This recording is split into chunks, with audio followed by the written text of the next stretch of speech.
بالله من الشيطان الرجيم. بسم الله الرحمن الرحيم. لا إكراه في الدين قد تبين الرشد من الغي فمن يكفر بالطاغوت ويؤمن بالله فقد استمسك بالعروة الوثقى لا انفصام لها والله سميع عليم. الله ولي الذين آمنوا يخرجهم من الظلمات إلى النور والذين كفروا أولياؤهم الطاغوت يخرجونهم من النور إلى الظلمات أولئك أصحاب النار هم فيها خالدون. صدق اللہ العظیم. ترجمہ یہ ہے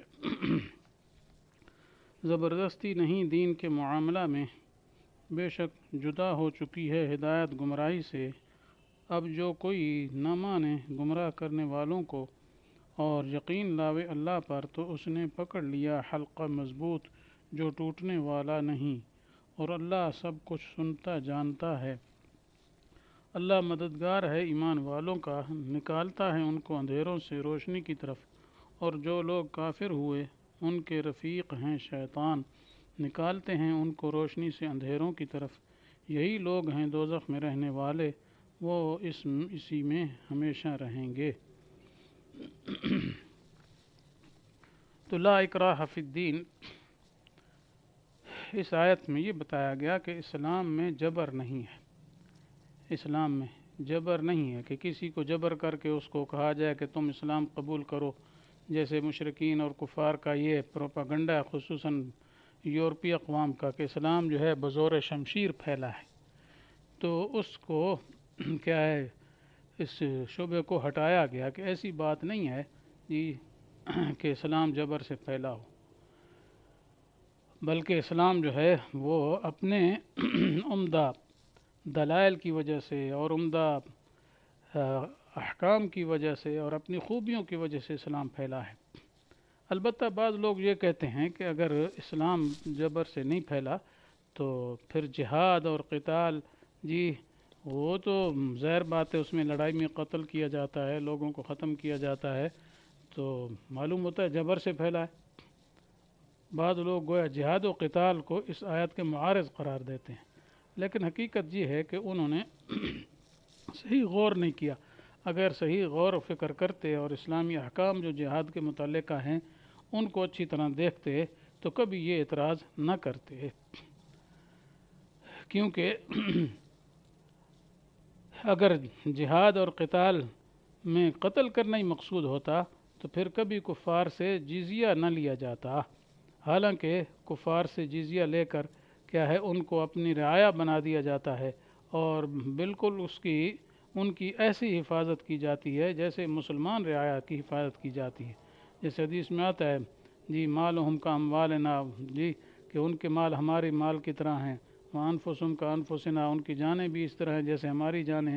یعنی مطلب یہ ہے کہ پورے طریقے سے ان کی حفاظت کی جاتی ہے، مکمل طور پر وہی حقوق ان کو دیے جاتے ہیں جو مسلمان رعایا کو دیے جاتے ہیں، بشرطے کہ وہ اسلامی حکومت کے متبع ہو جائیں اور کوئی بغاوت شغاوت نہ کریں اور ان کے قوانین پر عمل کریں، اور اس کے ساتھ ساتھ اپنے مذہب پر بے شک عمل کرتے رہیں. اسلام ہرگز ان کو نہیں روکتا، اور یہ 14 صدیاں 14.5 صدیاں ہونے والی ہیں، یہ اس کی گواہ ہیں کہ ہمیشہ ہم مسلمان ملکوں کے اندر جی کافر رہے ہیں اور وہ جزیہ ادا کرتے رہے ہیں، اور ان کی جان و مال کی پوری حفاظت کی گئی ہے.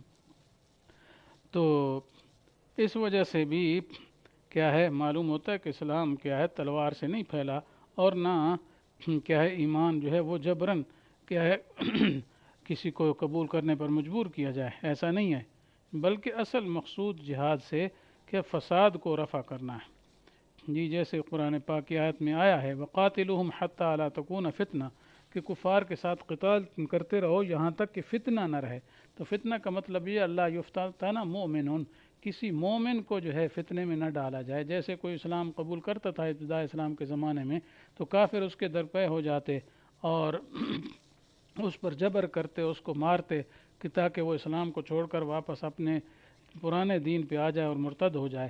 آج کل بھی اسی طرح کوئی مسلمان ہو جاتا ہے تو اس کے کنبے والے اس کے پیچھے پڑ جاتے ہیں، آج کل تو کیس کر دیتے ہیں عدالتوں میں جنہوں نے جبراً مسلمان بنایا، حالانکہ جبراً نہیں ہوتا ہے، لیکن پھر بھی وہ رولا ڈالتے ہیں اور اس کے ساتھ ہر قسم کا بائیکاٹ کر دیتے ہیں اور کوشش کرتے ہیں کہ اس کو کیا ہے دوبارہ کافر بنا دیا جائے۔ تو مقصد یہی تھا جی کہ کسی مومن کو فتنے میں نہ ڈالا جائے، یہ تو فساد ہے کہ مومن کو جبراً جو ہے کافر بنانا، تو اس کو رفع کرنا مقصود ہوتا ہے۔ اور اسی طریقے سے دوسرے موقع میں فرمایا وَيَسْعُونَ فِي الْأَرْضِ فَسَادًا، کہ یہ کافر لوگ زمین میں فساد کرتے پھرتے ہیں، تو وَاللَّهُ لَا يُحِبُّ الْمُفْسِدِينَ، اور اللہ تعالیٰ فساد کرنے والوں کو پسند نہیں فرماتے۔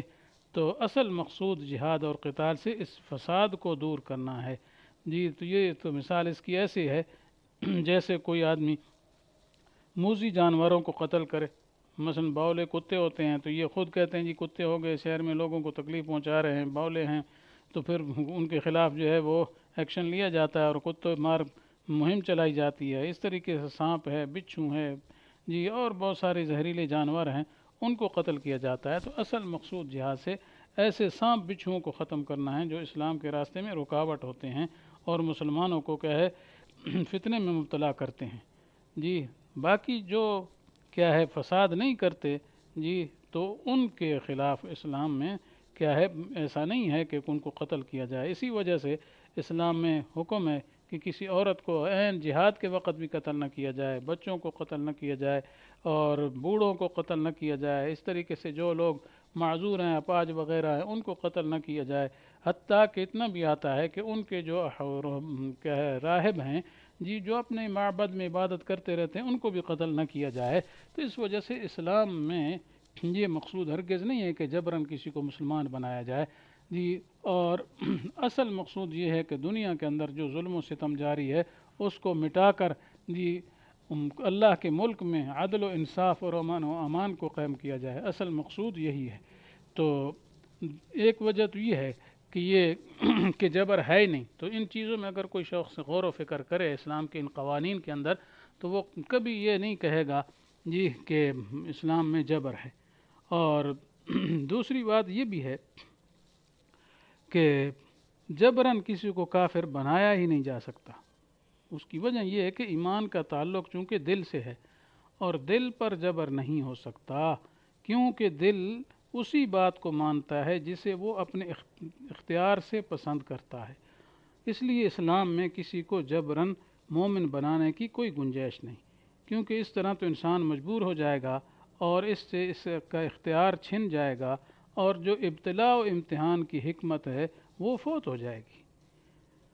اور جبر کا مطلب بھی سمجھا جائے تو پھر بھی پتہ چلتا ہے کہ جبر نہیں ہے، کہ جبر کا مطلب تو یہ ہوتا ہے کہ کسی کو اس کی مرضی کے خلاف ایسے فعل پر مجبور کیا جائے جس میں فی نفسی ہی کوئی بہتری نہ ہو، یا اگر ہو تو اس کو نظر نہ آتی ہو۔